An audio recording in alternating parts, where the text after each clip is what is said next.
So today I thought I would walk through the steps of how I've made microvilli for animations in the past. So things like small intestines, where you have microvilli within the cavity in a sort of a round surface, right? So in a tube. I've done this for animations in the past showing things like E. coli bacteria or bacteria multiplying inside the gut. And so if you have a project coming up where you need to make this sort of a surface, this should be able to help you out. Check out the video description for the project files. You'll find some other links in there while you're there. And let's get going. So here we are back in Cinema 4D 2024. And to create the microvilli as if we were doing an animation in the intestine or something like that, I would use a landscape object. And so I'm going to go ahead and create one landscape object.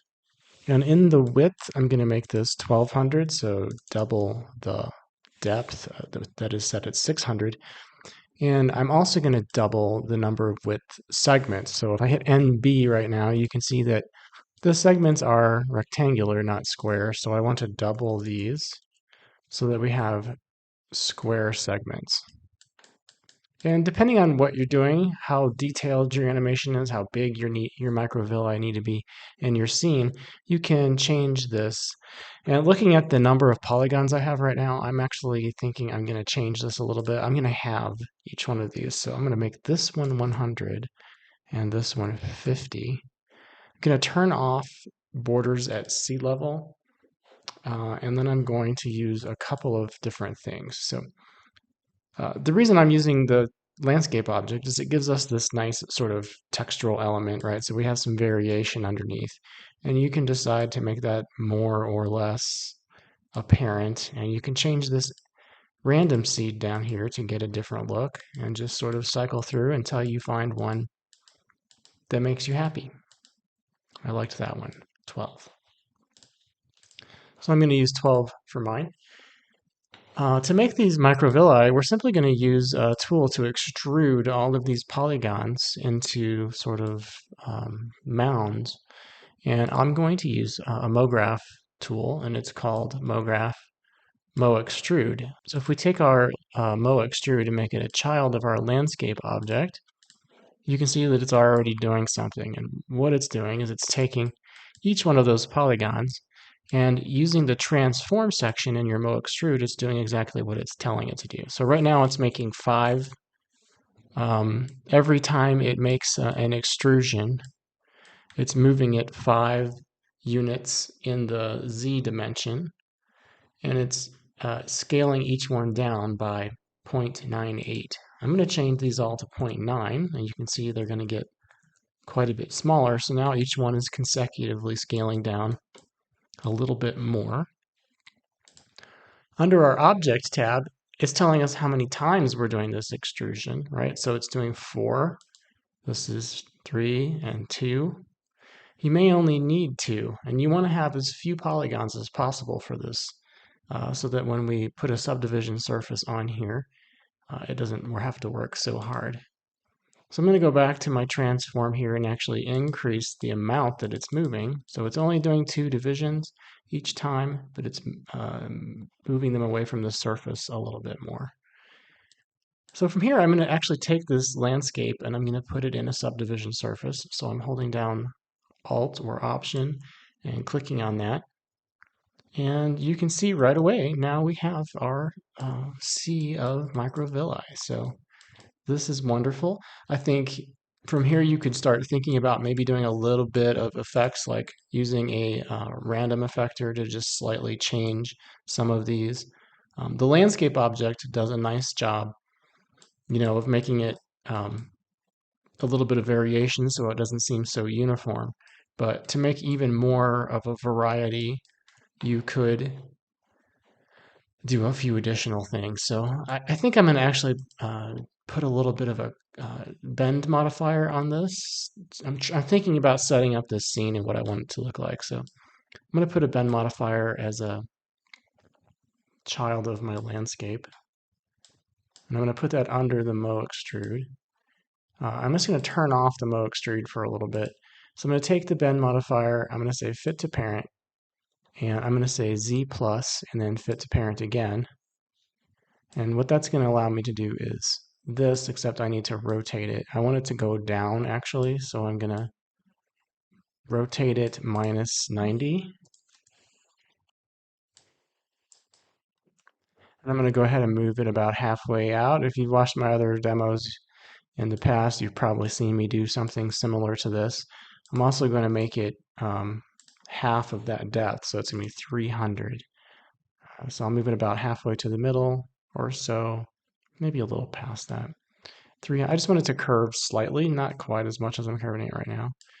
And then I'm going to do the same thing in the foreground. So I'm going to control drag this one down, rotate it 180 degrees, and then just move it towards the front.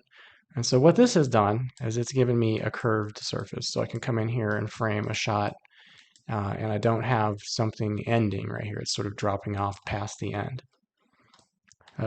Also, make microvilli like this occur in a tube like your intestines, right? So I'm going to turn these off for a second. I'm going to duplicate this first one and turn it back on. And what I want to do now is make a loop. So I'm going to select this first one, and I'm going to say X plus and fit to parent. And you can see that that has now created a curve from left to right. So just like I did before, I'm going to make this one half as large. So I'm going to make it 600. Move it over about halfway along the distance of this. And I also need to turn off this minus 90 and make it 0, right? So it's sort of making a ramp. And then I will duplicate this one down and rotate it 180 degrees. Move it over and line it up with the other one. And so let's turn these back on. What I should have now with that is a complex curve, right? So I've got a curve that's going up, sort of like a skateboard ramp in this dimension, but in this dimension, it's curving down away from either side.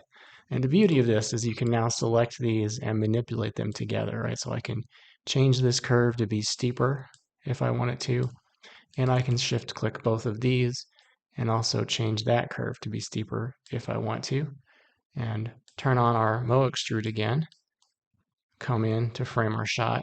And now it's easy to make a view in our scene, rotated around even, where we have a shot of microvilli close up in our shot, but we also don't have anything feeling like it's a shelf dropping off in the background. So this is the way I've created microvilli for many animations in the past. Some of the other things you can do with this to help make it feel a little bit more natural are to add some randomization. So since I've got this bend on here now and I've got my MoExtrude in here, I'm actually going to use MoExtrude. So anything in MoGraph will work with the effectors. So MoExtrude will respond to MoGraph Effectors. So I'm going to come in here to Effector and I'm going to put in a random effector.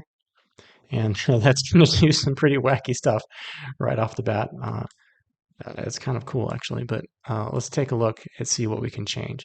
So I'm going to go into the effector and just turn these down. We'll start off with everything being at 0.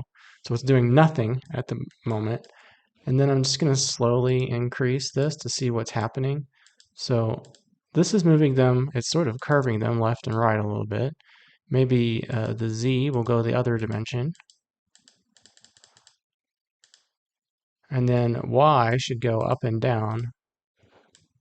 So there's a little bit of variety. And so if you want to add a little bit, this is a little too much in every dimension. I think I'm just going to go like 2. And I'll just go 2 in each dimension.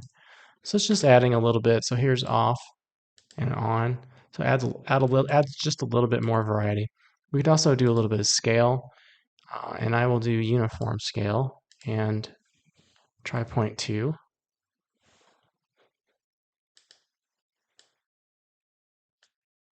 Don't see scale making a whole lot of difference. It's just kind of making them a little bit more plump. But I think it does add a little bit more variety and make it feel more natural. So here's without the random effector and with the random effector. So you can kind of manipulate things a little bit. You can also come through in any of these effectors and change the seed. So if you feel like it's not doing exactly what you want it to do, change the seed and it's going to completely change what it's doing. Some of these are ridiculous, but that one actually makes these little tiny pointy microvilli, which might be helpful in certain situations.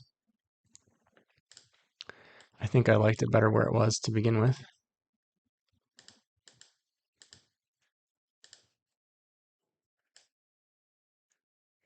So you can decide whether or not you want to use the random parts for your project. So I hope that's been helpful for you. This is the way I have created microvilli in the past for many of my animations. And if you've enjoyed the video and got something out of it, please like and subscribe to my channel, and I will see you in another video.